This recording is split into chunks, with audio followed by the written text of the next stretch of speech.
Income from house property, ये आज हमारे टॉपिक का नाम है दोस्तों। अच्छा, इनकम फ्रॉम हाउस प्रॉपर्टी का मतलब होता है कि गवर्नमेंट का कहना है कि जो अगर तुम्हारी प्रॉपर्टी है, घर है, उसके ऊपर हम टैक्स लेंगे। तो कितने घर के ऊपर टैक्स लेंगे? क्योंकि अगर दोस्तों अगर आपके पास एक ही घर है और उस घर में आप खुद रहते हो, तो गवर्नमेंट उसके ऊपर भी टैक्स मारे तो ये गलत होता है। तो गवर्नमेंट ऐसे घर के ऊपर टैक्स नहीं मारता। अगर आपके पास एक ही घर है, उस घर में आप रहते हो, रेसिडेंट पर्पस के लिए वो घर यूज करते, तो उस घर के ऊपर कोई भी टैक्स नहीं जाता। लेकिन एक घर से ज्यादा घर अगर आपके पास है, तो गवर्नमेंट उसके ऊपर तो जरूर टैक्स मारता है। तो क्या है वो हम पूरा देखते हैं। तो सबसे पहले आपके दिमाग में तो ये सवाल हर किसी के दिमाग में आना चाहिए कि गवर्नमेंट टैक्स क्यों लेता है।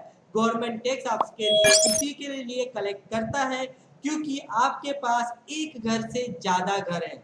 वो घर आप सिर्फ ऐसे ही रखे हो, यूज नहीं कर रहे हो, तो वो घर किसी और पर्सन को रेंट पे देके उस पर्सन को घर मिल जाएगा और आपको 2 पैसे मिल जाएंगे और उस पैसे से गवर्नमेंट को टैक्स मिल जाएगा।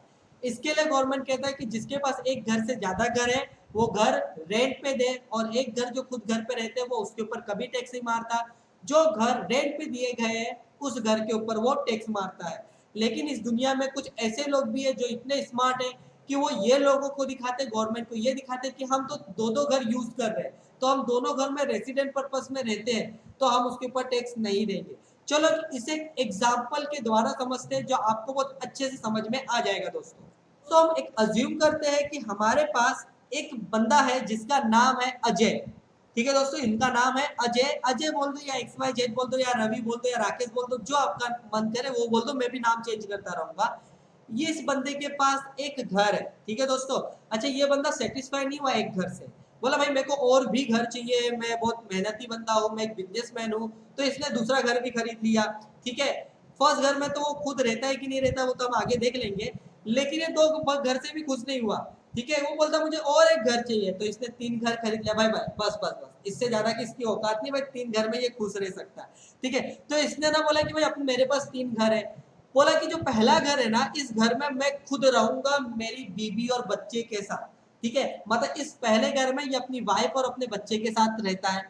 दूसरा घर सोचा कि अब मैं क्या करूं, तो दूसरा घर को बोला कि चलो ठीक है, कुछ गवर्नमेंट को भी टैक्स देना पड़ता है, अगर एक घर से ज्यादा घर है, तो इसके पास एक घर से तो ज्यादा घर है, 3 घर है, तो इसने बोला कि दूसरा घर मैं रेंट पे दे देता हूँ।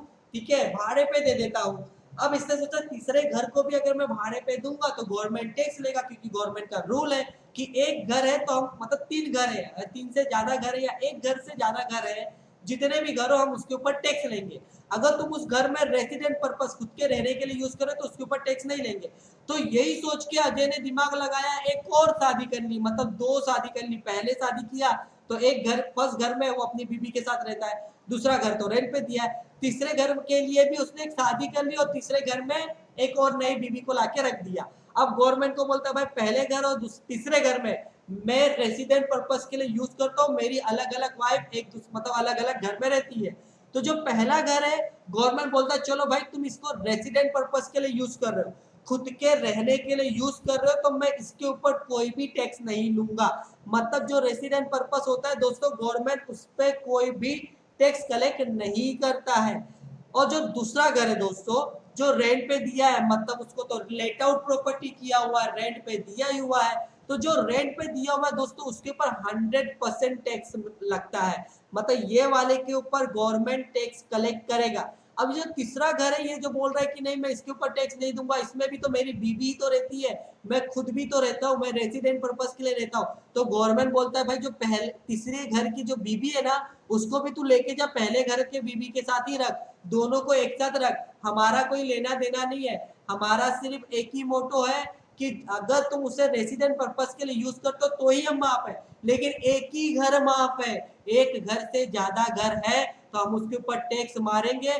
भले तुम जो तीसरे घर को बोल रहे हो कि तुम रेसिडेंट पर्पस के लिए यूज कर रहे हो, हम उसे नहीं मानेंगे, हम उसे भी मान लेंगे कि तुमने deem to let out property है, मतलब कि तुमने उसको रेंट पे दिया है। देखो एलओपी मतलब रेंट पे दिया हुआ, लेट आउट प्रॉपर्टी, इधर भी एलओपी का मतलब लेट आउट प्रॉपर्टी है, आगे डी लगाया, डी का मतलब डील, मतलब मैंने अज्यूम कर दिया कि तुमने तीसरे घर को भी रेंट पे दिया हुआ है दोस्तों।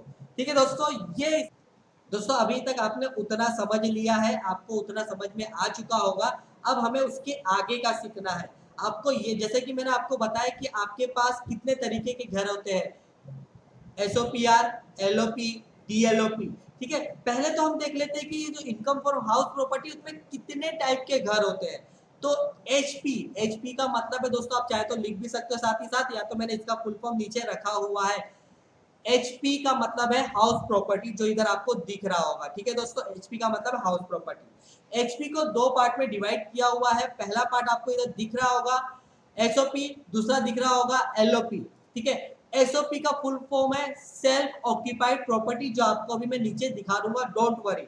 ठीक है, और LOP का मतलब है late out property. Late out property मतलब रेंट पे दिया हुआ है, जैसे कि मैंने आपको पहले ही बता दिया, जो प्रॉपर्टी रेंट पे दिया हुआ है उसके ऊपर 100% टैक्स लगेगा। इसके लिए LOP को, हाउस को टैक्सेबल हाउस प्रॉपर्टी बोलते हैं। ठीक है, मतलब LOP का जो भी घर होगा लेट आउट प्रॉपर्टी, वो टैक्सेबल होगा। अच्छा, SOPR में दो पार्ट में डिवाइड किया हुआ है कि जो जिस घर में हम खुद रहते हैं वो घर दो तरीके से यूज किया जाता है। एक तो सेल्फ ऑक्यूपाइड, मतलब self occupied for resident purpose, मतलब उस घर में हम खुद रहते हैं रेसिडेंट पर्पस के लिए। दूसरा जो होता है उसका पार्ट कि self occupied property for business purpose, self occupied property for business purpose. ठीक है, बिजनेस पर्पस दोस्तों की मतलब बहुत से घर में आपने देखा होगा कि खुद बिजनेस चालू करके रखे, मतलब कि टिकली का काम चालू कर दिए घर में ही कुछ मशीन डाल के उधर कोई बिजनेस कर रहे हैं, घर में ही वो बक्कल वक्कल का काम चालू है, मतलब बिजनेस एक घर में ही चालू है।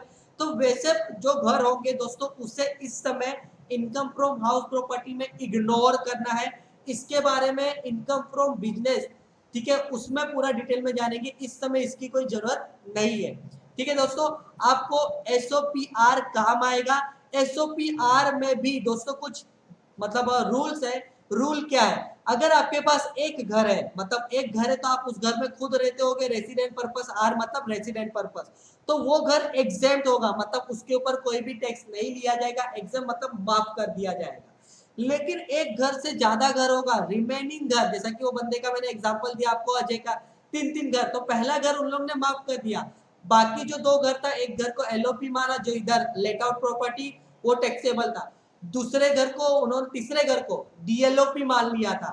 DLOP का मतलब deem to let out property, जो दोस्तों इधर आपको दिख रहा होगा, वो घर भी क्या होगा, टैक्सेबल, उसके ऊपर भी गवर्नमेंट टैक्स कलेक्ट करेगा। अब आपको इसका फुल फॉर्म चाहिए होगा दोस्तों, इधर मैंने नीचे दिखा दिया है। LOP का फुल फॉर्म है late out property. SOPR self, देखो SOP का जो इंफॉर्मेशन फुल फॉर्म है वो सेल्फ ऑक्यूपाइड प्रॉपर्टी है। जो R है उसे बोलते हैं रेसिडेंट पर्पस। तो पूरा जब बोलते हैं तो self occupied property for resident purpose. ठीक है, जो मैंने B का था वो बिजनेस पर्पस, मतलब कि self occupied property for business purpose. और DLO का फुल फॉर्म है deem to let out property. तो दोस्तों इतना ही आपको इस वक्त याद रखना है। इसके आगे का लेक्चर आपको नेक्स्ट वीडियो में मिल जाएगा।